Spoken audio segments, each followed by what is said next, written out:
Deus é um em essência, mas é identificado em 3 pessoas distintas: o Pai, o Filho e o Espírito Santo. Antes de ser crucificado, Jesus consolou seus discípulos avisando que o Pai enviaria o Espírito Santo, que estaria sempre com eles e conosco. Veja o que Jesus falou a seus discípulos, em João 14, verso 25.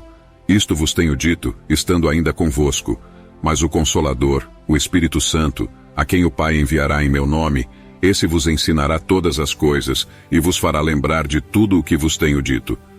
O Espírito Santo não é uma entidade, mas é uma pessoa extremamente valiosa. É impossível ser cristão sem ele. Não há comunhão com o Pai sem o Espírito Santo. Ele vive em nós para nos ensinar, consolar, fortalecer, guiar, dar forças na luta contra o pecado, nos levar a dar testemunho, nos conduzir a experiências espirituais e muitas outras coisas. O Pai está no céu, o Filho à sua direita e o Espírito está conosco. Para ser mais preciso, ele habita na vida de cada crente salvo por Jesus. Ele é mencionado ao longo da Bíblia, mas muitas vezes de forma subjetiva e difícil de compreender. No entanto, compreender a natureza e a função do Espírito Santo é fundamental para a vida cristã e para a compreensão das verdades bíblicas. Através deste estudo, esperamos oferecer uma compreensão mais clara e profunda do Espírito Santo e da obra que ele realiza na vida dos crentes e na Igreja como um todo. Quem é o Espírito Santo e o que ele faz? O Espírito Santo de Deus é uma pessoa divina, coigual e consubstancial com o Pai e o Filho. Veja o que diz João 14, versos 16 e 17. E eu rogarei ao Pai, e ele vos dará outro Consolador, para que fique convosco para sempre. O Espírito de verdade, que o mundo não pode receber, porque não o vê, nem o conhece. Mas vós o conheceis, porque habita convosco, e estará em vós. O Espírito Santo possui todos os atributos de personalidade e divindade: intelecto, emoções, vontade, eternidade, veracidade, onipresença, onisciência e onipotência.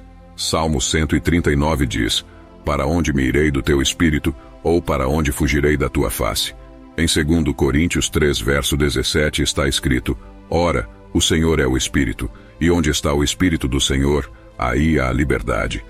Nosso primeiro encontro com o Espírito Santo é quando ele nos convence de nosso pecado, nos mostra que nenhum de nós pode viver de acordo com a justiça de Jesus e nos revela o julgamento que está vindo para aqueles que morrem sem um Salvador.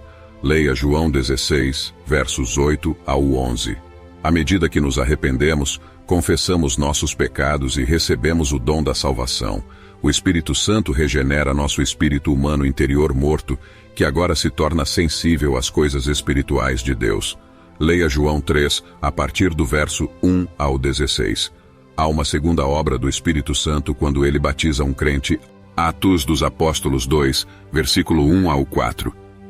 E cumprindo-se o dia de Pentecostes, estavam todos concordemente no mesmo lugar. E de repente veio do céu um som, como de um vento veemente e impetuoso, e encheu toda a casa em que estavam assentados. E foram vistas por eles línguas repartidas, como que de fogo, as quais pousaram sobre cada um deles. E todos foram cheios do Espírito Santo, e começaram a falar noutras línguas, conforme o Espírito lhes concedia que falassem. O Espírito Santo está disponível para todos os Atos dos Apóstolos 2. Verso 39 está escrito: Porque a promessa vos diz respeito a vós, a vossos filhos, e a todos os que estão longe, a tantos quantos Deus nosso Senhor chamar. E é um dom de capacitação, ajudando o crente a viver uma vida santa. Através do poder do Espírito Santo, o Consolador, nos tornamos mais semelhantes a Jesus e somos direcionados a fazer a vontade do Pai. Além disso, o dom é principalmente para a capacitação para testemunhar aos outros. Veja o que Jesus falou em Atos dos Apóstolos 1, versículo 8. Mas recebereis o poder do Espírito Santo, que há de vir sobre vós, e ser-me-eis testemunhas, tanto em Jerusalém como em toda a Judéia e Samaria, e até aos confins da terra. O Espírito Santo também está envolvido em outras atividades importantes. Ele visa executar a vontade divina em relação a toda a humanidade, como descrito em Ezequiel 36, verso 27. E porei dentro de vós o meu Espírito, e farei que andeis nos meus estatutos, e guardeis os meus juízos, e os observeis. E esteve soberanamente ativo na criação Gênesis 1. Verso 2. E a terra era sem forma e vazia, e havia trevas sobre a face do abismo, e o Espírito de Deus se movia sobre a face das águas. Ele também esteve envolvido na encarnação. Mateus 1, verso 18. Ora, o nascimento de Jesus Cristo foi assim, que estando Maria, sua mãe, desposada com José, antes de se ajuntarem, achou-se ter concebido do Espírito Santo. Ele é o mestre divino que guiou os apóstolos e profetas quando eles se comprometeram a escrever a Bíblia, segundo Pedro 1, versos 19 a 21. E temos muito firme a palavra dos profetas, a qual bem fazeis em estar atentos, como a uma luz que ilumina em lugar escuro, até que o dia amanheça, e a estrela da alva apareça em vossos corações. Sabendo primeiramente isto, que nenhuma profecia da Escritura é de particular interpretação, porque a profecia nunca foi produzida por vontade de homem algum, mas os homens santos de Deus falaram inspirados pelo Espírito Santo. O Espírito Santo está trabalhando para levar as pessoas à salvação. João 3, versos 5 ao 7. Jesus respondeu: na verdade te digo que aquele que não nascer da água e do Espírito não pode entrar no reino de Deus. O que é nascido da carne é carne, e o que é nascido do Espírito é Espírito. Não te maravilhes de te ter dito: necessário vos é nascer de novo. Todo cristão possui a presença do Espírito Santo desde o momento da salvação. Romanos 8, verso 9. Vós, porém, não estáis na carne, mas no Espírito, se é que o Espírito de Deus habita em vós. Mas se alguém não tem o Espírito de Cristo, esse tal não é dele. É nosso dever ser cheios e controlados pelo Espírito Santo. Efésios 5, verso 18. E não vos embriagueis com vinho, em que há dissolução, mas enchei-vos do Espírito. O Espírito Santo administra dons espirituais aos cristãos para a edificação da igreja local. Romanos 12, versos 6 ao 8. De modo que, tendo diferentes dons, segundo a graça que nos é dada, se é profecia, seja ela segundo a medida da fé. Se é ministério, seja em ministrar. Se é ensinar, haja dedicação ao ensino. Ou o que exorta, use esse dom em exortar. O que reparte, faça-o com liberalidade. O que preside, com cuidado. O que exercita misericórdia, com alegria. Em 1 Coríntios 12, versos 4 ao 11 está escrito: ora, há diversidade de dons, mas o Espírito é o mesmo. E há diversidade de ministérios, mas o Senhor é o mesmo. E há diversidade de operações, mas é o mesmo Deus que opera tudo em todos.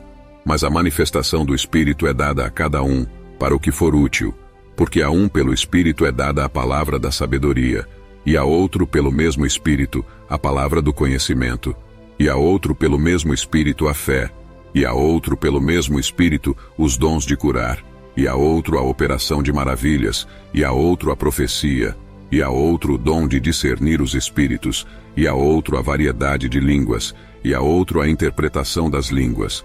Mas um só e o mesmo Espírito opera todas estas coisas, repartindo particularmente cada um como quer. 1 Pedro 4, verso 11 diz: se alguém falar, fale segundo as palavras de Deus. Se alguém administrar, administre segundo o poder que Deus dá, para que em tudo Deus seja glorificado por Jesus Cristo, a quem pertence a glória e poder para todo o sempre. Amém. Não basta existir com a crença de que o Pai e o Filho são os primeiros e o Espírito Santo é secundário. Eles são iguais e trabalham em harmonia um com o outro.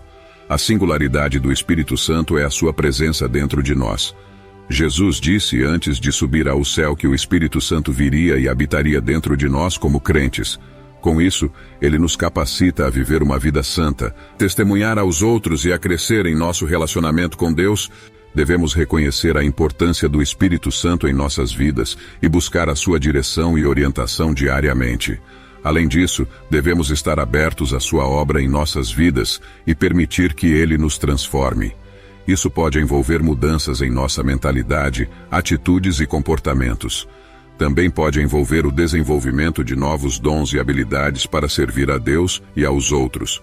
Assim, o Espírito Santo habita nos crentes, é seu intercessor, os ensina na verdade, os capacita dando-lhes dons espirituais, os conduz à santificação contínua, os guia em toda a verdade, gera neles o fruto do Espírito que contrasta com as terríveis obras da carne e os preserva firmes até o fim, pois ele próprio é o selo que marca o povo de Deus, a garantia que concede a certeza da salvação àqueles que foram justificados. Em poucas palavras, Martinho Lutero forneceu uma excelente resposta sobre quem é o Espírito Santo, ao dizer que por sua própria razão ou força, ele jamais poderia crer em Jesus ou vir a ele.